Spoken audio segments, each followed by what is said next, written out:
సందర్భం నిజంగా మెదక్ ఎంత ప్రత్యేకంగా అనిపిస్తుందంటే మెదక్ గురించి ఆలోచన చేస్తేనే మనసు ఆహ్లాదంగా ఉంటుంది. అమ్మగారు ఊరు కాబట్టి నాకు కొంచెం ఆ ప్రేమ కూడా ఉంటుంది. మరి మెదక్ అనగానే ఒక పక్క మంజీరా, ఇంకో పక్క ఏడుపాయల దుర్గమ్మ, ఇంకొక పక్క చర్చు, అసలు ఒక మత సహనశీలత అన్నది పరిడవిల్లేటటువంటి ప్రదేశంగా పెద్ద సంఖ్యలో మరి ముస్లిం సోదరులు ఒక మత సహనానికి చక్కటి నిదర్శనంగా చెప్పాలంటే అది మెదక్ పట్టణం మన తెలంగాణలో నిలబడుతుందని చెప్పి మనస్ఫూర్తిగా నేను తెలియజేస్తూ ఉన్నాను. ఈ మెదక్ బాగుండాలే, ఇక్కడ ఉండేటటువంటి అద్భుతమైనటువంటి పంటలు సిరులు ఒకప్పుడు ఉండే అని ఆనాడు శ్రీనాథుడు కూడా చెప్పిండని చెప్పి మన కేసీఆర్ గారు పదే పదే చెప్తూ ఉంటారు. మరి మెదక్ మళ్ళా అట్లా పచ్చబడాలి, మంచిగా పంటలతోని ఉండాలి, సిరుల రాసులు ఇక్కడ పొంగాలనేటటువంటి కళతోని మరి ఇక్కడ అంతకుముందు సింగూరు నుంచి నీళ్లు హైదరాబాద్ పోతుండే, ఇక్కడ ఉండేటటువంటి గణపురం ఆయకట్లో రైతులకు నీళ్లు రానటువంటి పరిస్థితి ఉండే. కానీ తెలంగాణ ఏర్పడ్డ తర్వాత కేసీఆర్ గారు పట్టుబట్టి మరి గోదావరి జలాలతోని సింగూరుని నింపి తద్వారా గణపురం ఆయకట్టునంతా కూడా పరిరక్షించి మరి ఇక్కడ నిజంగానే సిరులు పండేటట్టుగా మనం చేసుకున్నాం. అక్కడితో ఆగిపోకుండా మరి మెదక్ జిల్లాలో ఉండేటటువంటి ప్రతి ఒక్క మండల కేంద్రంలో ప్రతి ఒక్క గ్రామంలో ఉండేటటువంటి చెరువుల్ని పూడికలు తీసుకున్నాం. పూడికలు తీసుకున్నటువంటి వాటన్నిటిని కూడా మరి కాలువలతో అనుసంధానం చేసి తప్పకుండా 365 రోజులు చెర్లలో నీళ్లు ఉండాలనేటటువంటి కళ కేసీఆర్ గారికి ఉన్నది. దానికోసమే కాళేశ్వరం నుండి ఇక్కడికి నీళ్లు తెచ్చుకోవాలని అనుకున్నాం. ఆ పనులు సగంలోనే ఇప్పుడు వచ్చినటువంటి ప్రభుత్వం ఆపడం అన్నది నిజంగా దారుణం. కాళేశ్వరం ప్యాకేజ్ 19 కింద మరి మొత్తం కూడా యావత్ మెదక్ జిల్లా సస్యశ్యామలం అయ్యేటటువంటి ఆస్కారం ఉన్నది. కానీ కేసీఆర్ గారి మీద కోపంతో మెదక్ ప్రజల మీద తీర్చుకుంటే ఏమొస్తుందని చెప్పి ఈ ప్రభుత్వాన్ని మేము ప్రశ్నిస్తూ ఉన్నాం.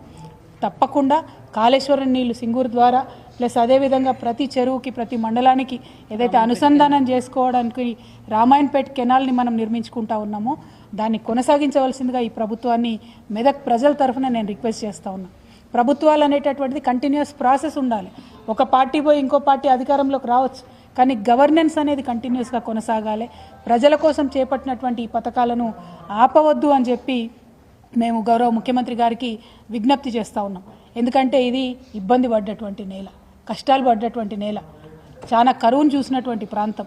ఆ కరువునంతా కూడా తరిమేసే విధంగా ఈ ప్యాకేజ్ 19 కానీ మన కాలువలు కానీ మనం నిర్మాణం చేసుకున్నాం కాబట్టి, రామాయణపేట కెనాల్ కానీ ప్లాన్ చేసుకున్నాం కాబట్టి ఆ పనులను ఎట్టి పరిస్థితుల్లో ఆపొద్దని గౌరవ ముఖ్యమంత్రి గారిని మేము కోరుతా ఉన్నాం. అదేవిధంగా ముఖ్యమంత్రి గారు ఎప్పుడైనా జిల్లాలకు వస్తూ ఉన్నారంటే ఎక్కడైనా కూడా ఆడబిడ్డలు ఎదురు చూస్తూ ఉంటారు. మరి వస్తే ఏమన్నా పథకాలు ఇస్తారేమో, ఏమన్నా కొత్తవి మాకు వస్తాయేమో అని చెప్పి. ఇవాళ యావత్ తెలంగాణలో కూడా మహిళలు మరి క్రిస్మస్ గిఫ్ట్ రాలేదని అనుకున్నారు. అట్లనే రంజాన్ తోఫా ఎగిరిపోయింది, అట్లనే బతుకమ్మ చీర కూడా ఎగిరిపోయింది. ఇవన్నీ ఒకప్పుడు ఇచ్చుకున్నాం, ఇప్పుడు ఏదీ లేనటువంటి పరిస్థితి. పోనీ క్రిస్మస్ గిఫ్ట్ తీసేసిండ్రు, మరి మహాలక్ష్మి పథకం కింద మాకేమన్నా 2500 రూపాయలు ప్రకటిస్తారేమో ఇలా మంచి రోజు అని చెప్పి తెలంగాణ మహిళలు అనుకున్నారు. మరి కళ్యాణ లక్ష్మితోని ఒక తులం బంగారం ఇస్తారేమో అని అనుకున్నారు. ఏది లేదు, ఏం ఆలోచన లేదు.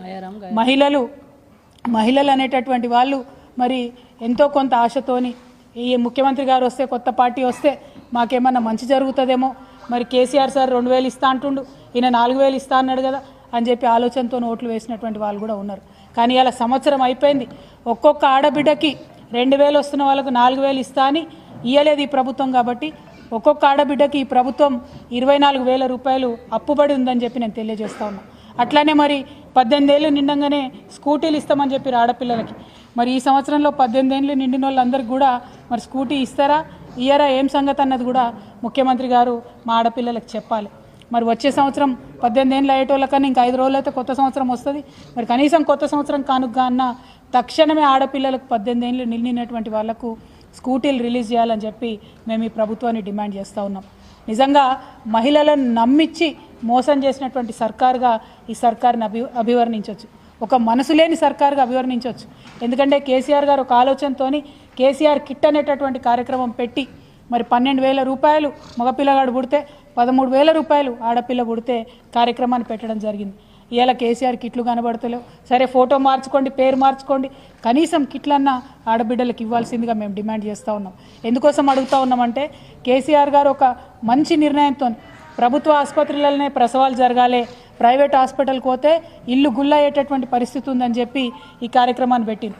కానీ మొన్నొచ్చిన డేటా చూస్తే మళ్ళా తెలంగాణ వ్యాప్తంగా ప్రైవేట్ హాస్పిటల్లో డెలివరీలు ఎక్కువైతున్నాయనేటటువంటి విషయాన్ని కూడా గమనించినాం. అదేవిధంగా నిన్నగాక మొన్న పోలీసు వాళ్ళు రిపోర్ట్ ఇచ్చిండ్రు, 40% పెరిగింది